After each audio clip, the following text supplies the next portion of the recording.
Slub Jain आपका स्वागत करता हूँ उरा न्यूज़ के एक फ्रेश एपिसोड में।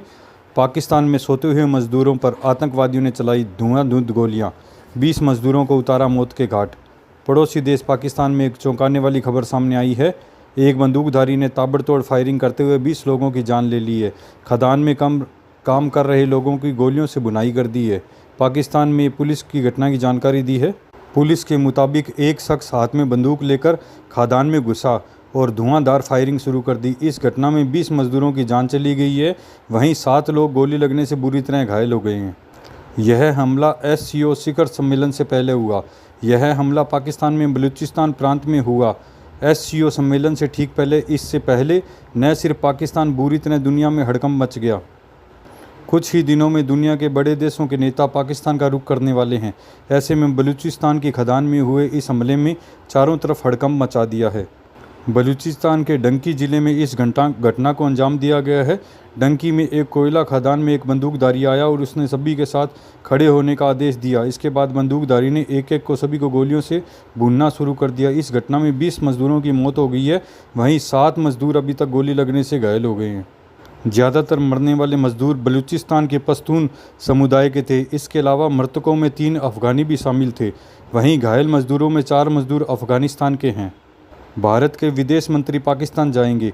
पाकिस्तान का यह हमला शंघाई सहयोग संगठन से ठीक पहले हुआ है। इस सम्मेलन 16-17 अक्टूबर को पाकिस्तान की राजधानी इस्लामाबाद में होगा। इस सम्मेलन में हिस्सा लेने के लिए भारत के विदेश मंत्री S जयशंकर 15 अक्टूबर को पाकिस्तान जाएंगे। 9 साल में भारतीय विदेश मंत्री की यह पहली पाकिस्तान यात्रा होगी।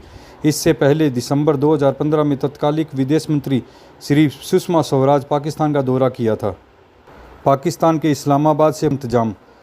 SCO शिखर सम्मेलन के लिए इस्लामाबाद में कड़ी सुरक्षा व्यवस्था की गई है। रावलपिंडी, जिसे पाकिस्तान की सेना का बेस कहा जाता है, 12 अक्टूबर से 16 अक्टूबर तक बंद कर दिया जाएगा। इसके अलावा इस्लामाबाद में रेस्टोरेंट, वेंडिंग हॉल, कैफ़े व क्लब को भी 5 दिनों के लिए बंद कर दिया जाएगा। दूसरी खबर में छत्तीसगढ़ के सुकमा जिले में 4 नक्सलियों ने किया आत्मसमर्पण।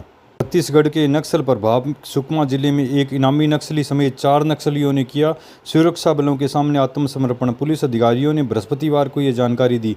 अधिकारियों ने बताया कि नक्सलियों की पहचान मीडियम भीमा, सोडी मुन्ना, मुचका देवी और सुला मुचकी के रूप में की गई है। उन्होंने बताया कि मीडियम नक्सली के प्लाटून नंबर 4 के सदस्य हैं। इसके ऊपर 2 लाख रुपए का इनाम घोषित है। अधिकारियों ने बताया कि नक्सलियों के बाहरी नक्सलियों के साथ भेदभाव, स्थानीय आदिवासियों पर होने वाले अत्याचार से तंग आकर माओवादियों के आधारहीन विचारधारा से परेशान होकर आत्मसमर्पण करने का फैसला ले लिया है। उन्होंने बताया है कि नक्सलियों ने पुलिस की रेकी कर हमला करने, पुलिस दल पर आने जाने वाले मार्गों में बम लगाने, मुख्य मार्गों को खोदकर अवरुद्ध करने के लिए बैनर पोस्टर लगाने की घटना में शामिल होने का आरोप लगाया है। अधिकारियों ने बताया है कि आत्मसमर्पण करने वाले नक्सलियों को छत्तीसगढ़ नक्सल उन्मूलन एवं पुनर्वास नीति के तहत सहायता राशि तथा सुविधाएं दी जाएगी। दूसरी खबर अमेरिका की तरफ से आ रही है। अमेरिका में तूफान मिल्टन ने तबाही में अभी तक 14 लोग मौत के घाट उतर चुके हैं। बिना बिजली के रह रहे हैं 30 लाख लोग। अमेरिका में मिल्टन तूफान ने कोहराम मचाया हुआ है। आधिकारिक तौर पर 14 लोगों की मरने की खबर आई है। वहीं मीडिया रिपोर्ट के अनुसार ज़्यादा मौतों का दावा कर रही है। बीते 2 महीनों में अमेरिका भयंकर तूफान से जूझ रहा है। इन दिनों को हालात और ख़राब हो गए हैं क्योंकि एक साथ 2 तूफानों में हेलन और मिल्टन ने अमेरिका में गदर मचाया हुआ है। अब तक तूफान मिल्टन से अमेरिका में 14 लोगों की मौत की खबर आ चुकी है। बात ये है कि अमेरिका के मुख्य प्रांत फ्लोरिडा में करीब 21 लाख लोग बिना बिजली के रहने के लिए मजबूर हैं। यही हाल अमेरिका के दूसरों प्रांतों के भी हैं, जहां करीब 9 लाख लोग बिना बिजली के हैं। अंतर्राष्ट्रीय मीडिया की रिपोर्ट के मुताबिक तूफान की श्रेणी 3 के तूफान के रूप में भूस्खलन किया है, जो प्रारंभिक श्रेणी 5 से कम था। लापता लोगों का सटीक आंकड़ा तक नहीं। मोबाइल होम पार्क में 25 लोगों को बचाया गया, जहां तक 5 लोग मरे गए हैं। अधिकारियों का कहना है कि इस तूफान में कई लोग लापता हैं, जिनकी सटीक संख्या का पता नहीं चल पाया है।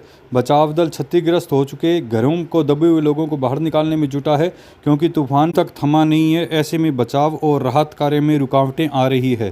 जो बाइडेन ने लोगों को घर से बाहर न निकलने की अपील की। वहीं अमेरिकी राष्ट्रपति जो बाइडेन ने लोगों को तूफान मिल्टन में के दौरान सुरक्षा की सलाह दी है। एक्स पर उन्होंने एक पोस्ट में लिखा है कि तूफान मिल्टन से प्रभावित लोग सभी से आग्रह करता हूं कि आप घर के अंदर रहें, सड़कों पर न आएँ। गिरी हुई बिजली की लाइनें, मलबा और सड़कें बह जाने से खतरनाक स्थितियां पैदा हो गई है। मदद आ रही है, लेकिन अब तक यह नहीं आ जाती। तब तक आप अपने स्थानीय अधिकारियों को कहने के मुताबिक सुरक्षित स्थान पर रहें। बुधवार सुबह तक फ्लोरिडा में 23% से ज़्यादा गैस स्टेशन ईंधन के बिना थे। रात को इस नंबरों में बढ़ोतरी देखी गई। अमेरिका में 10 दिनों में दूसरी बार बड़ा तूफान आने वाला है। फ्लोरिडा तूफान मिल्टन को निपटने की तैयारी में लगा हुआ है। इधर तूफान बुधवार को अमेरिकी राज्य के पश्चिम तट पर टाम्पा खाड़ी के पास पहुंचने का अनुमान है। अमेरिका के राष्ट्रपति जो बाइडेन ने जर्मनी और अंगोला की यात्रा स्थगित कर दी है। इसके बजाय फ्लोरिडा में तूफान मिल्टन की तैयारियों पर ध्यान केंद्रित कर रहे हैं। फ्लोरिडा के पश्चिम तट पर 50 लाख से ज़्यादा अधिक निवासियों की घनी आबादी वाले तटीय क्षेत्र को छोड़ने की अपील की गई है। केंद्र से लगभग 270 किलोमीटर प्रति घंटा की निरंतर हवाएं चल रही है। यह तूफान मैक्सिको से होकर पूर्वी खाड़ी से होकर फ्लोरिडा पहुंचेगा। तूफान बुधवार रात को केंद्र फ्लोरिडा के पश्चिमी तट पर पहुंच सकता है। यूएस नेशनल वेदर सर्विस के अनुसार राष्ट्रीय तूफान केंद्र ने फ्लोरिडा निवासियों को अपनी तैयारी पूरी करने की अपील की है, क्योंकि बुधवार तक स्थिति धीरे धीरे बिगड़ती जाएगी। आज की वीडियो में इतना ही। Thanks for watching.